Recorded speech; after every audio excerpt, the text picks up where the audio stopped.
Hello students, welcome to on my channel.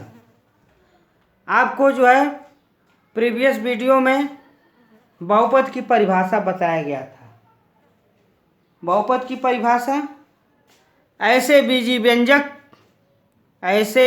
व्यंजक जिसमें चर की घातांक धन पूर्णांक या शून्य पूर्णांक हो, बहुपद कहते हैं। यदि चर की घातांक ऋणात्मक है या भिन्नात्मक है तो हम कह सकते हैं कि वह बहुपद नहीं है। बहुपद होने के लिए शर्त है कि चर की घात जो वेरिएबल है उसकी घात धन पूर्णांक होना चाहिए। यदि ऋणात्मक है या भिन्नात्मक है तो वह बहुपद नहीं हो सकता है।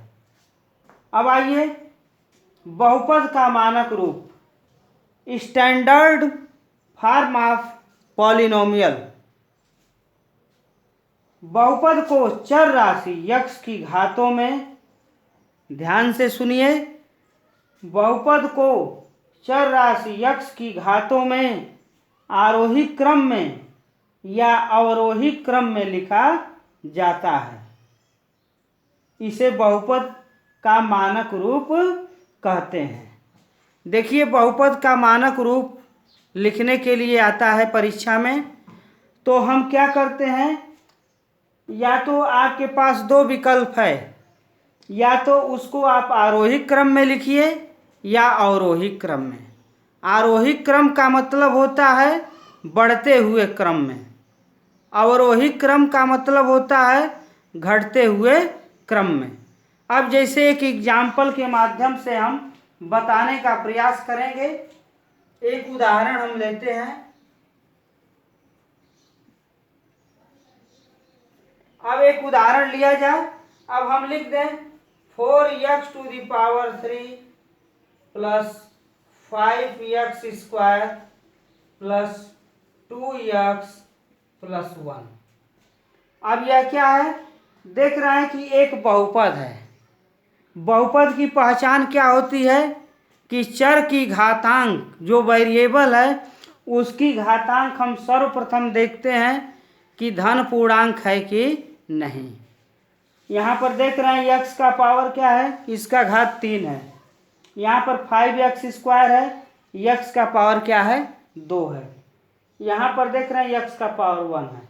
यहाँ पर 1 × x⁴ भी लिख सकते हैं। आपको कल बताए थे कि x का घातांक 0 का मान 1 होता है। किसी का घात यदि 0 कर दिया जाए तो उसका मान 1 होता है। अब आप देख रहे हैं कि यह घटते हुए क्रम में 3 घात है, 2 घात है, 1 घात है, फिर 0 घात है। यह देख रहे हैं यह घटते क्रम में है। अवरोही क्रम का मतलब क्या होता है, घटते हुए क्रम में। आरोही क्रम का मतलब होता है बढ़ते हुए क्रम में। यदि इसको कोई, अब यह बहुपद भी है क्योंकि इसकी घातांक क्या है, धन पूर्णांक है, और मानक रूप में भी आप लिख दिए हैं। या इसी को आप ऐसे भी लिख सकते हैं 1 + 2x + 5x² + 4x³।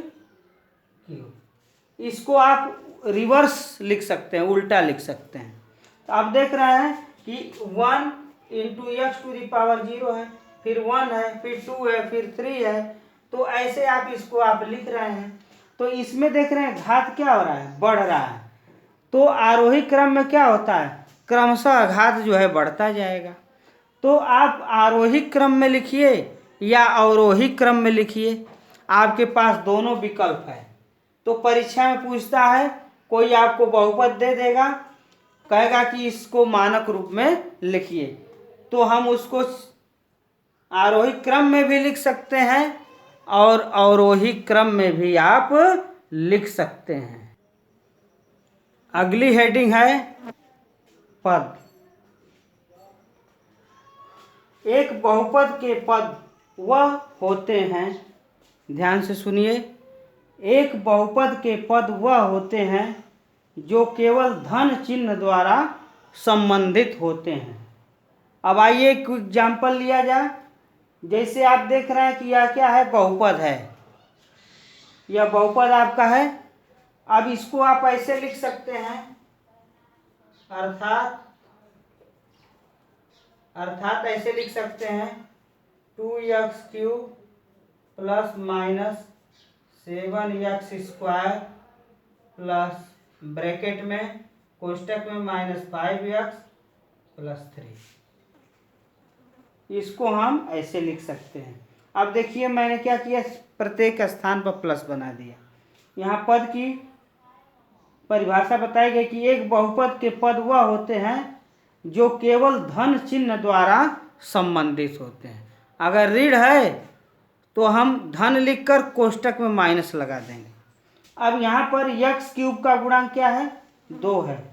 यहाँ पर x² का गुणांक क्या है, कोफिशिएंट जिसको अंग्रेजी में बोलते हैं -7। x का गुणांक क्या है, माइनस, यहाँ पर देख रहे हैं कि x का गुणांक क्या है, -5। तो बस आपको ध्यान देना है कि बहुपद के पद वह होते हैं जो केवल धन चिन्ह द्वारा संबंधित होते हैं। तो यह तो बहुपद है। बहुपद होने की शर्त है कि चर की घातांक धन पूर्णांक होना चाहिए। तो आप देख रहे हैं सब धनात्मक पूर्णांक है। जो x का पावर है, x का जो घात है वह धन पूर्णांक है। अब इसको हम ऐसे लिख दें, प्लस ब्रैकेट में -7x² प्लस ब्रैकेट में -5x प्लस 3। जहाँ x³ का गुणांक 2 है, x² का गुणांक -7 है, x का गुणांक क्या है, -5 है। टाइप्स ऑफ पॉलिनोमियल, बहुपद के प्रकार। पहला है एक पदी बहुपद, दूसरा है द्विपदी बहुपद, तीसरा है त्रिपदी बहुपद, चौथा है शून्य बहुपद। बहुपद के प्रकार। एक पदी बहुपद। अब यहाँ पर देखिए इसकी परिभाषा दी गई है। एक पदी बहुपद की परिभाषा, ऐसे बहुपद जिनमें केवल एक ही पद होता है। ऐसे बहुपद जिनमें केवल एक ही पद होता है एक पदी बहुपद कहलाते हैं। अब इसका एग्जाम्पल है, जैसे 2x है, 5x² है, 7x⁵ है। आप कोई भी पावर लिख दीजिए, 8x⁻100 लिख दीजिए, उससे कोई प्रॉब्लम नहीं है। उसका घातांक कुछ भी हो, केवल एक पद होना चाहिए। देखिए यहाँ पर 1 घात है, यहाँ 2 घात है, यहाँ पर 5 घात है, लेकिन यह क्या है, एक पदी बहुपद है। द्विपदी बहुपद, ऐसे बहुपद जिनमें 2 पद होता है। त्रिपदी बहुपद, ऐसे बहुपद जिनमें 3 पद होता है, उन्हें त्रिपदी बहुपद कहते हैं। अब आइए चौथा है शून्य बहुपद, जिसको बोलते हैं जीरो पॉलिनोमियल।